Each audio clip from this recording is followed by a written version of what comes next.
দেখো এখানে এবিসিডি একটি ট্র্যাপিজিয়াম, যেখানে বলেছে বিসি সমান্তরাল এডি। এর সঙ্গে আর একটা কথা বলেছে এসি ইজিক্যাল টু সিডি। তাহলে আমি একটা এবিসিডি ট্র্যাপিজিয়াম আঁকছি। আগে দেখো মন দিয়ে, এবিসিডি ট্র্যাপিজিয়াম আঁকলাম, যার কি বলেছে বিসি আর এডি সমান্তরাল।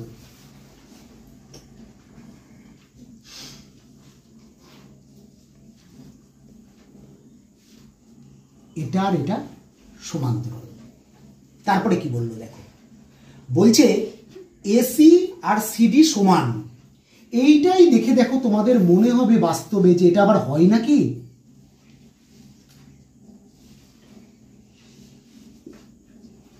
কিন্তু কোশ্চেন বলেছে, দেখো ভালো করে ফলো করো, এসি আর সিডি এই দুটো সমান। কোন ত্রিভুজের দুটো বাহু যদি সমান হয়, কোন দুটো সমান হবে বাবা? তাই তোমার দেখে মনে হোক বা না হোক এই কোণটা আর এই কোণটা সমান হবে। কেন? ওরা বলেছে যে এই বাহুটা এসি আর সিডি সমান। এবার মন দিয়ে দেখো, বলছে এবিসি 18 ডিগ্রি, এবিসি 18 ডিগ্রি। তোমার দেখে মনে হবে এটা আবার হয় নাকি, কিন্তু যা বলেছে মেনে নিতে হবে। 18 degree. BAC 93 degree, BAC 93 degree. তাহলে এটা হলো 93 ডিগ্রি। স্বাভাবিকভাবেই দেখো এবিসি একটা ত্রিভুজ। যদি এবিসি একটা ত্রিভুজ হয়, তিনটে কোণের সমষ্টি হবে 180 ডিগ্রি। তাহলে এই কোণটা কত? 180 degree minus 93 degree plus 18 degree.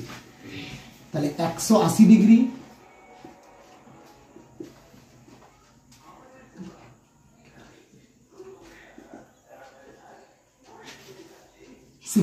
Degree. তাহলে এটা হয়ে গেল 69 ডিগ্রি। এবার মন দিয়ে দেখো, বিসি আর এডি সমান্তরাল, এসি ভেদক। তাহলে আমরা কি জানি, এই যে এখানে জেড পাচ্ছি, তাহলে এই কোণটা যা হবে এই কোণটাও তাই হবে। তাহলে এটা যদি 69 হয়, তাহলে এটা 69 হলে এটাও 69 হবে। একান্তর কোণ বলছে এটাকে।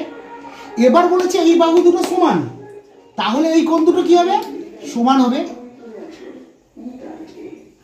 তাহলে 69 ডিগ্রি হবে। আবার দেখো তোমরা পেয়ে গিয়েছো এসিডি একটা ত্রিভুজ। তাহলে এই ত্রিভুজের কি হবে? তিনটে কোণ মিলে 180 ডিগ্রি হবে। তাহলে এই কোণটা কত হবে? 180 degree minus 69 degree plus 69 degree. তাহলে 180 ডিগ্রি 138 ডিগ্রি। তাহলে কত হলো? 42 ডিগ্রি। তাই এই ছবিটা দেখে তোমার যেন কেমন কেমন লাগবে। তাহলে অ্যান্সার হলো 42 ডিগ্রি। তাহলে দেখো আমাদের অ্যান্সার হলো বি।